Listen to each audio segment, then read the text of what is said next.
Ladies and gentlemen, welcome to episode 956 of the PokerNews Podcast here at the World Series of Poker Europe in Prague. This is going to be our last episode from the venue. The main event is playing out right behind me right now. We have a doozy of an episode coming up. We're going to chat with the man himself, not like that. Martin Kabrhel joined me for a great conversation, as did Lexy Gavin-Mather. She's been vlogging this entire stop. She's going to join me. So is Jungleman Cates. We sat down one-on-one in this very room for a good chat about scammers, Maurice Hawkins, and some high-stakes poker. And then we're going to wrap it up with a conversation I had with the wonderkin himself, Landon Tice. It's an episode you're not going to want to miss. Check it out. It's the PokerNews Podcast. Chad Holloway here at the 2026 World Series of Poker Prague with... And Martin Kabrhel here with Chad Holloway for PokerNews Podcast, finally. Finally, exciting because it's our last day here. And are you done? I know you just busted a tournament. Do you have anything else you're playing? Yes, I have a lot of things to do, but not poker-wise. So, Okay. yeah. Done with playing in Prague, probably, yeah. All right. You have been very busy. You've been doing daily vlogs from here. Your vlogging crew is right behind my camera crew. What's it been like to do these vlogs, which I just subscribed to, by the way? You got a new subscriber. Everybody else should subscribe as well. How is it possible you subscribe right now already? It should be days ago already. It should be, but I've been doing my own daily show too. We're busy. Okay. Have you been watching the PokerNews Podcast every day? Of course, that's my daily bread, of course. I don't even know, every day, twice. So basically, yeah, the vlog part, yeah, I was doing a trial version for WSOP Europe, kind of, and we were able to grow from 0 to 10K subscribers, which I'm pretty okay with. And we have the ratio of the likes 98.7, which is not so shabby, but it could be better. And basically, yeah, within 24 hours, all the videos make 20,000-30,000 views, which is pretty good on the new channel, I would say. So I'm happy for that, and basically some people obviously people enjoying, I think, a lot. Some people even wrote me a lot of messages that they wouldn't know that WSOP Europe is even happening without my vlogs, which is pretty funny. And yeah, it was obviously a lot of work. On the serious note, it was kind of disturbing for me. You know, you probably know it's a lot of hustle to make a 15-20 minute long video. But yeah, I can say thank you to my crew, to my team. But obviously, yeah, I need to do all the stuff doing the show and everything. And besides that, I'm playing for a couple million of euros. So yeah, that's probably, I didn't win any bracelet, but hopefully in summer it will change. You did have some cashes. You had, I think, 5 cashes. And who better to represent the World Series of Poker Europe here in Prague than you? You are the Czech Republic's all-time money leader. Yeah, obviously, Czech used to be my hometown for a long time, so it's very convenient for me to traveling from Vienna. It's 2 hours drive or 1 hour flight, so it's very convenient. Obviously, I like Prague. I'm here. I still feel home here, and yeah, pretty well organized. Even so, I think it's pretty sick. The main event, 2 million for first 30 million prize pool. I think pretty big success. So yeah, I did enjoy that. Yeah. How did you get any penalties here? Did people enjoy you here? Or what was your WSOP Europe experience like as a whole? Because I heard you. We all heard you. We saw you on TV. And what was the question? Any penalties? No, I didn't receive any penalty. I get 3 warnings for nonsenses, obviously, because I'm the sweetest guy probably in the field. So yeah, nothing too crazy. Yeah, didn't had 2 big deep runs, kind of 20th and 30th place in the big field tournaments. In the big ones, unfortunately, bust out both times on the bubble. And in main event, I played pretty unfortunate hand on the day 3, actually day 2, end of the day 2 for a million chips, which would be amazing. But nothing I can do about it, of course. Yeah. What's up coming up for you, poker-wise, or where are you going next? I know you're a businessman as well. We're going to see you in Las Vegas this summer. Yeah, pretty sure I'll be playing at least some part of WSOP in Vegas. Maybe most of it depends on my other non-poker things. But as well, it depends. I like you were asking me about the vlogging. So I am probably thinking about continuing. I am thinking if it is worth or not in a way, not from financial point of view, but if the energy which I put in, I get something back, and if I enjoy it a lot, probably I will be doing doing something like that. I am also like trying to grow my like other projects, poker connected, non-poker connected, but obviously poker connected. I have few ideas. So yeah, Vegas should be on my target, and yeah, let's see how it develops. I know one of your projects is you sell some merch now. You're wearing some. Show the camera your shirt. Not like that. Yeah, not like the dot shop was growing pretty nice during WSOP Europe. We have like 20 new designs and like 60 items, and like it's funny. And yeah, probably for the summer I do some special. Don't be like a Jeff. Like I'm still not sure, but like, do you want consolation hug or do you want to do losers interview? Are pretty sick, so I'm thinking about these two. You already buy something? I'm going to for the summer, so I can wear. Hey, if you would be like a good, you would now, tear it up and like show the Giaro hippo or whatever. So you are unprepared, but I forgive you already. You are a sweet guy. Thank you. I appreciate it. I know you were on the rail when Texas Mike almost won a bracelet, finished in third place. You good friends with Texas Mike? Yeah, we are definitely buddies. I like Mike a lot, and yeah, I was definitely cheering for him. Probably more than for myself. If I would be playing, I wouldn't enjoy that much. But unfortunately, third place. But yeah, like still kind of okay. But obviously, we both playing for that shiny trinkets. So yeah, hopefully he will get it soon. Who's your favorite poker player? It's obvious, right? So the second question. Who's a better poker player than you? Who is better poker? I mean, like, do we have time? It's so many of them, yeah. So yeah, it's a lot of people are definitely better poker players than me. Okay. You have 5 World Series of Poker gold bracelets. I think you have 6 circuit rings. What do you do with them all? Where are they? Are they in some sort of display case and locked up in a safe? Yeah. I have like nice glass vitrine at my home and at my office as well. So yeah, whenever I have it more, I will make it. But so far, I'm good. Yeah, I'm good. All right, so you ready to do this again this summer in Las Vegas? Another interview with Poker News? Yeah, another interview, PokerNews, like for sure, I would say. And yeah, about the vlogging, yeah, I'm like really thinking about that. So yeah, hopefully PokerNews will promote my YouTube channel, right? Which they didn't yet, but we will do that. No, this is like small promotion. We need to do bigger promotion.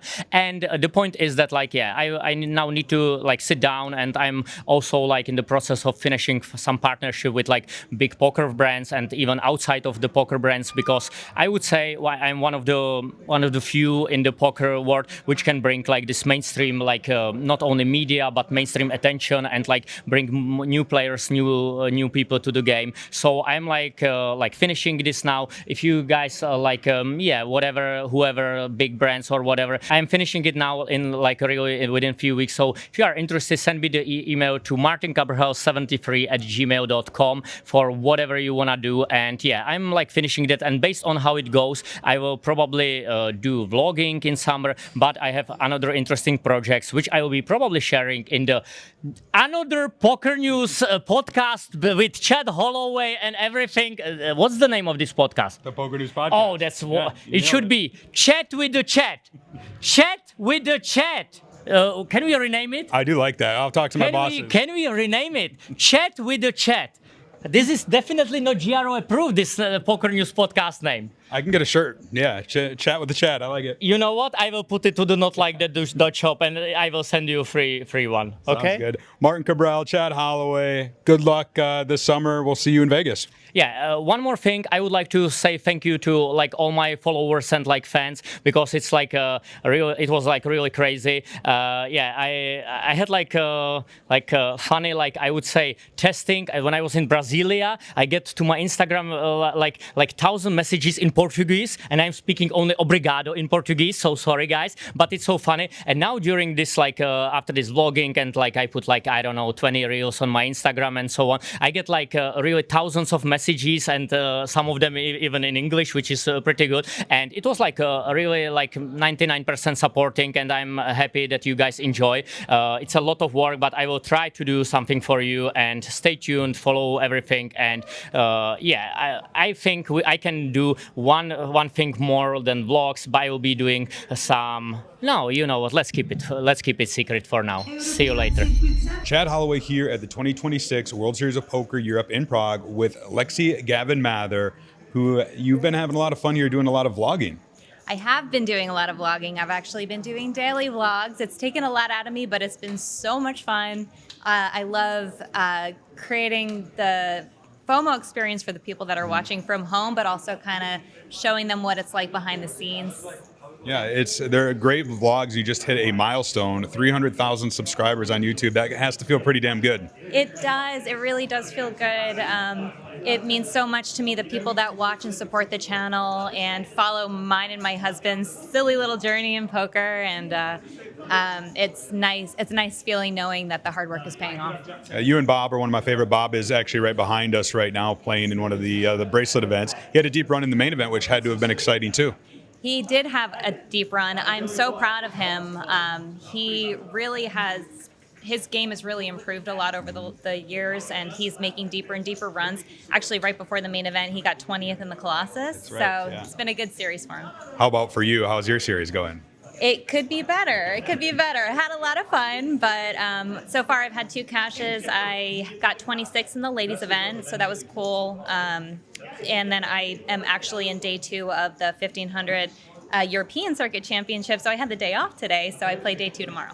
Let's talk about the ladies here at the WSOP Europe because they've been doing quite well. The 2 most notable in the main event were Sheena Akamoto and Annette Oberstad, which first ever winner of the main event, WSOP Europe main event in 2007.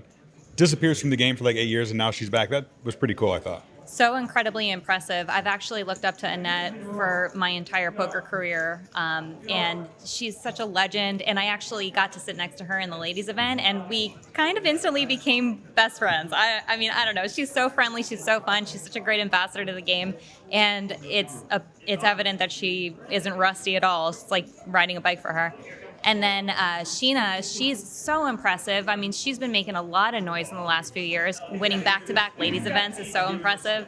And I'm really excited for her. I think she's got a bright, big future in poker. Somebody I saw you mention on Twitter, you gave a shout out to Ali Najad, who's been doing commentary here on the live streams, and then Casey Mills in the commentary booth as well. I haven't had a chance to listen because I'm usually on the floor, but sounds like they're doing a good job.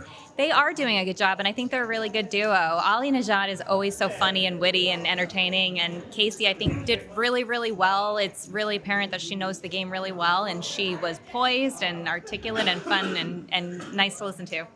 You mentioned you had the day off, and I know that you and Bob went about Prague a little bit. Talk to me your impressions of the city, some of the things that you did, and will we see any of that in a vlog? Oh, absolutely. I'm showing everything in the vlog, everywhere that we've traveled.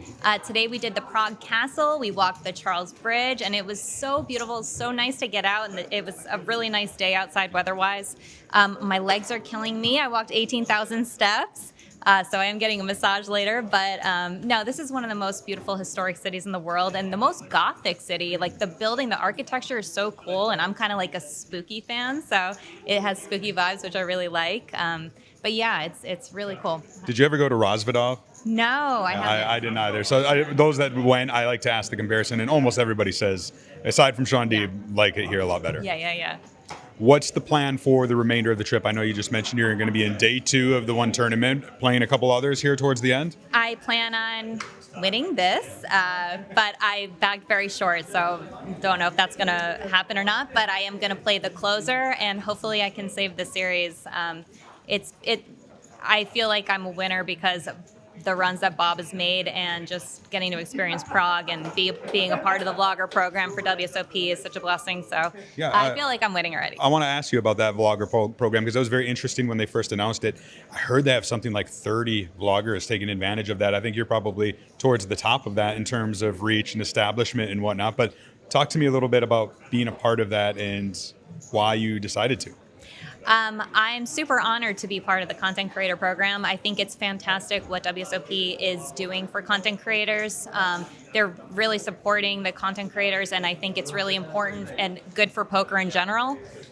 So yes, I've had a blast filming for them. I'm getting editing assistance from GG Production for the channel, which the videos that are edited by them perform a lot better. So I really appreciate that. And it's just cool. I like being part of the WSOP team.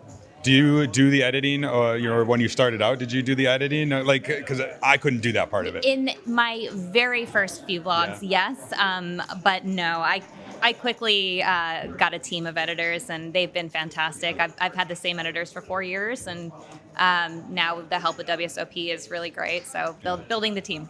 Spoiler alert, I don't do the editing for the Poker News podcast. The man behind the camera right now is one of them that does it. So in this summer, World Series of Poker will be in Las Vegas. I think it's like 47 days from right now as we're recording this, which is crazy to me. I assume you're going to be there expecting the vlogs. Oh, yeah, you can expect it. I am going to be there. I have a tendency to play way too much and vlog too much. I said this year, maybe I'll cut back the vlogging just a little bit, but I said that last year too, and I filmed every day. So, yeah, we'll see. I'll probably do somewhere between 7 videos a week or 2 videos a week. I haven't decided yet. Yeah, that's wild. And if people want to keep on top of you on your poker adventures, social media, and what's your YouTube? Lexy Gavin Poker, Lexy with a Y. Perfect. We'll link to it in the show notes. Lexy, I wish you the best of luck here at the WSOP Europe, and Bob right behind us. Maybe you both can get bracelets before this thing is done. Yes, thank you so much. Appreciate it. Chad Holloway here at the World Series of Poker Europe with the one, the only Jungleman. Dan, thanks for taking the time to chat with us. Mm-hmm. GTO Wizard is a sponsor of the episodes here at the WSOP Europe. You're a GTO Wizard ambassador. Right? Yeah. Seemed only natural. Huh? It seemed only natural to have you on the show. It makes sense, yeah. How's your WSOP going here? I know you've been under the weather a bit. It's been going pretty bad. It's hard for it to go worse. Well, it could go worse. I could get bubbled every time or something. That would be annoying. Just can't win. No. That's about it. What about just Prague in general? Are you a fan of the city here? I am, but I need to discover it more. I haven't really gone out too much. And I haven't really done too many Prague things. Is it, when you travel to a place, is it usually poker, casino, or do you try to get out and experience, the culture and the sights a little bit? I try to get out. I think a lot of people don't. Yeah. It's kind of ridiculous. Like when I was in Jeju, for example, people say there's nothing to do in Jeju, but if you just do a Google search in Jeju, there are a million things to do. In fact, there's a theme park behind the casino that we're at. Like, I don't know if people know that. And even there, some of the parts are open. Yeah, it's cold, but for example, there's like a petting zoo you can go to and you can like pet guinea pigs and stuff like that. And capybaras and things like this. Yeah. So yeah, I try. There really should be more outlets though. What's the strangest animal you've ever pet, ridden, anything like that? I've had lemurs on me Really? before. Okay. I've pet like the lemurs. They're quite fun. I haven't really rode too many crazy animals. The lemurs will like jump on you and stuff. What about yourself? Do you play in a lot of private games? And one question I also wanted to ask was like, we watch a lot of high stakes poker on PokerGo. I haven't seen you on there. It seems like you would be a good fit to go in there and battle with some of these guys. I would if I got the invite, but Brent says he will invite me, but never seems to. I don't know, maybe they forget about me or something because I'm not around that much. I mean, I'd like to see you going head to head with Alan Keating or Senior Tilt and some of these other guys. Oh, that would be nice, but they want to talk shit between themselves, and then Senior Tilt will play. The other guys, I don't know. I would like to play. It's I need the invite. The other guys, yeah, I don't know if they'll play or not. I think they probably won't. I think they have a better chance than they think. Right. But people have such an immense bias against pros. I don't even know if I'm a super pro anymore. But I don't know. People are just scared or something. Let's talk about a service that you do in the poker industry, and that's holding people accountable. You're on this mission in the poker world. What is it? Why is it that you do that? Why is it important to you? Well, it's because a bunch of people scammed me. A bunch of people scammed lots of people, and scams make me angry. Getting scammed definitely makes me angry. And then no one does anything ever. And then I realized, well, I can do something actually. And I get a little kick out of fucking with these scammers. I get a little kick of watching them squirm, if I'm really honest. Which is actually good because it makes sense. Someone has to get a kick out of it to create that system of accountability. And have to have that like little extra thing, or else it doesn't really make sense for the collective too. I've read a little bit about corrections in nature and stuff and how it actually works, because I've been trying to put together a justice system to fix these issues. But yeah, basically I was just sick of like watching scumbags getting away with it, man. And this is something that needed to be done in some kind of way. The system's not really there yet, but it's the beginnings of it are. One guy who could fit into this category is Maurice Hawkins, who we're no stranger to here on the Poker News Podcast, and you're no stranger with. You've been going back and forth a little bit on social media with him. What's your take on Maurice Hawkins and his situation and kind of currently where it stands? You did have a tweet just the other day where you said felt, I think, like that he has made some efforts. Yeah. So there's a couple things hidden under the Maurice Hawkins situation. One is that he actually does have a lot of expenses. He's like a bunch of kids or something, and that he did pay back some of the money, but I don't know how much I'm supposed to talk about it because I'm looking for permission, but I know that he settled one debt, which I hate fucking these stupid settlements where people say, oh, I'm so broke and it's taken me so long to pay, let's just settle. And fuck that shit. That's all bullshit. It makes me mad because it's like, okay, now we're leveraging being an asshole or leveraging being shit to pay less. That's not good, right? So that's not accountability. That's not full accountability. It's some, but it's not full accountability. This idea of settling is basically cheating. That being said, I think it's going to be quite hard for him to pay. I don't know what the fuck he's got to do, but that's on him to figure out as he's gotten himself in these situations. The big thing about him is, man, he just plays the victim so much, and he's just apparently done all these other bad things too. I tried to help him arbitrate a situation. He did not comply at all. And then when I said, dude, they fucking just submit these simple documents, for months he wouldn't give like the simple documents or whatever. Is this with Denise Pratt mediation? Right. He just like wouldn't give like the right information. And then finally she's like, oh, I don't want this guy to get hurt. Let's just call it a wash. And this is her idea of mercy, I guess, which is, I don't 100% agree, but whatever. As you can see, now we turn around and said, oh, like I was found to have no fault, right, which is not true. More like he was let off the hook and the arbitrator was probably not going to rule in his favor. Almost certainly not going to. But yeah, he's just, a lot of it's just, man, he could handle things a bit better. Like, get some 10-minute PR lesson or something, man. Like, I don't know what's going on with this guy. He says he wants to fight you. Well, okay, cool. I mean, why should I fucking fight someone who's way heavier and, I don't know, it's just stupid. Like, okay, I want to play him at poker. Okay, I could issue any weird details of a fight or a challenge. It's not personal. If he fights me, if he attacks me, it would actually be like, I sort of wish he would attack me because that would be fantastic for myself. As long as he doesn't like use a weapon or something, I guess. Right. But it's nothing personal, man. That's he I think has a hard time understanding that because he's come after me for same things when reporting. He takes everything personal in my experience with him. What's Jungleman's poker wisdom, poker tips for those out there to avoid falling into whatever it is that Maurice and Cantu, to put themselves in that position in the first place? How do you avoid that? Don't chase losses. Play within your means. Value people's money more than your own. Chad Holloway here at the 2026 World Series of Poker Europe in Prague with Landon Tice. You're on a break from a tournament. I asked you, as we sat down, your first time in Prague, how are you enjoying it? It's great here. The first thing I said when I was talking to some friends on the Sunday I had a day off of the main, my favorite part of the city was the bread. It tasted so good, and it just felt like there was a difference in that versus what was in America. And I was like, wow, I see why this has been around for thousands of years. Yeah. I mean, like on that day off, there was definitely like a bunch of call it Christian, Catholic influence from like the Charles Bridge, and just going through that and seeing all of that was a very, very awesome thing to experience, just to kind of see what's been happening there.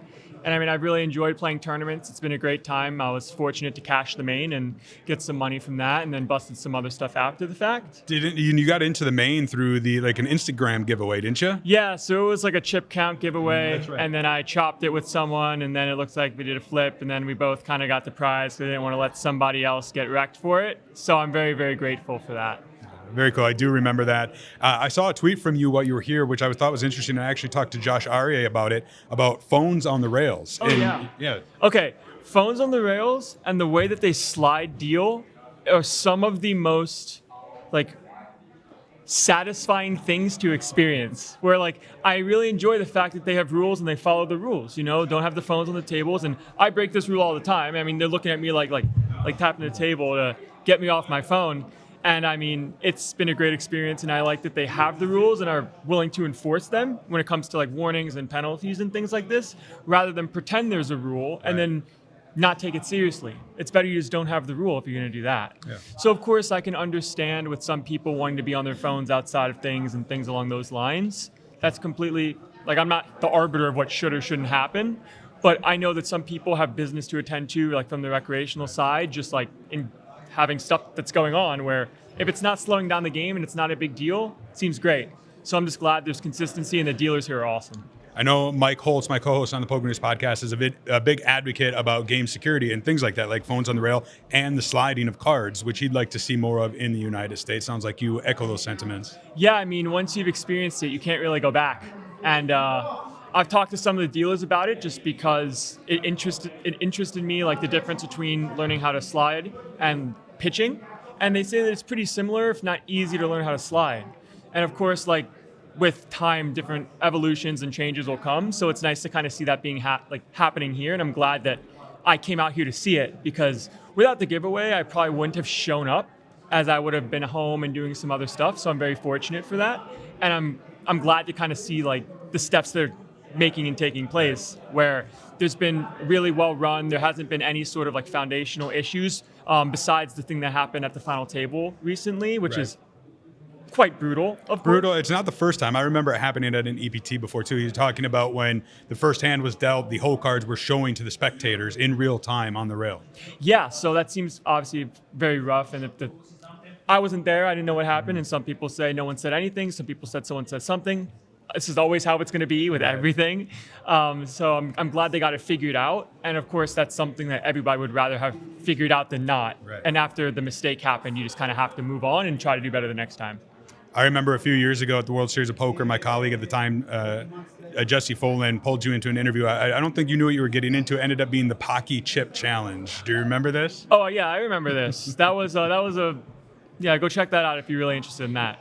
I'm sure we'll put in a little footage. The Pocky Chip is the super hot chip, and I've never done it. I wouldn't dare, but you and I can't remember who you did it with. But Marley, that's right. I was with Marley at the time, yeah. And tell me what's coming up for you this summer, World Series Poker, putting in a full grind. Are you going to focus on the WSOP? Are you going to play about town? What's the plan for Landon Tice in 2026? My plan is just to play what I can, enjoy what I can, try to make the most financial decision possible when it comes to not worrying about the ego of some high stakes if there's a better thing to play. So I'm just really looking forward to the summer and seeing what comes. I'm not really too affiliated to specifically going for glory when it comes to bracelets. And if that happens, that might be the case. If I win a couple bracelets or something, then maybe I'll chase Player of the Year. But it's not something that's at the forefront of my mind that's really too important, where I'm just trying to play some good stuff and see where the wind takes me, if you will. Well, it's awesome to see you here in Prague, outside the U.S. I'm glad you're enjoying it. I know you got a tournament to get back to, and who knows, maybe we can catch up with you this summer when we're at Paris Horseshoe. Yeah, for sure. I'm always around. Feel free to reach out whenever. Happy to be here. Awesome. Good luck, man. Thank you. Marius Kudzmanas, and you guys are from Lithuania! If you can hear that, that's the WSOP Europe main event just wrapping up behind me. The winner, Marius Kudzmanas, and as you can tell, he's a Lithuanian poker player with a massive rail. It was a record-breaking event with 2,617 entries, and now, after 6 days of action, it's all wrapped up. Now let's go meet the champion. Marius, congratulations. That was a bit of a strange final table. It seemed very quick at the beginning, and then was a real slog, and then after dinner break, it exploded. How was the day for you? I think it started pretty great. I remember my first two bluffs went through, so I got pretty confident after that, and I felt prepared. I think, to be honest, I felt like I'm the best player at the table, so I just needed to not to get any big coolers and just play my game as best as possible. So when Brandon and Thomas went out, did you think it was yours to win from that point? Because obviously they were big stacks at the start, but then they were gone in 7 and 8. Oh yeah, it was much easier after they were gone, because we obviously are very good players. So it's nice. It's nice to be with as many amateurs as possible left. Yeah. In heads up, you sort of steamrolled it. I saw a few things. You were going a bit bigger in your sizings pre-flop and sort of like using a lot of overbets. Why were you using that against your opponent here? I wouldn't say it's anything special against my opponent. It's just, I guess it's the strategy I'm using, trying to put a lot of pressure on my opponent and just take down every pot I can in the manners I'm doing, yeah. If you didn't know, by winning this, you've jumped to the top of the WSOP Player of the Year leaderboard. Is Player of the Year something now you're going to be chasing? I actually never thought about it. I'm not playing that much live poker, I think, to actually chase it, but we will see. I have plans to go to Monaco next, so maybe if that counts, I don't even know if that counts, but maybe if I win something there, I will have more reasons to chase the Player of the Year. And finally, this is your third WSOP bracelet, the first two online. What does it feel like to win a live one, and especially in such a major tournament as well? I mean, main event, the most special tournament of them all. I think I only played like 2 tournaments besides main event. And if you deep run a main event, it's obviously the best feeling ever, yeah. Well, congratulations, Marius. We'll let you get to your rail. And yeah, congratulations on being the champion. Thank you.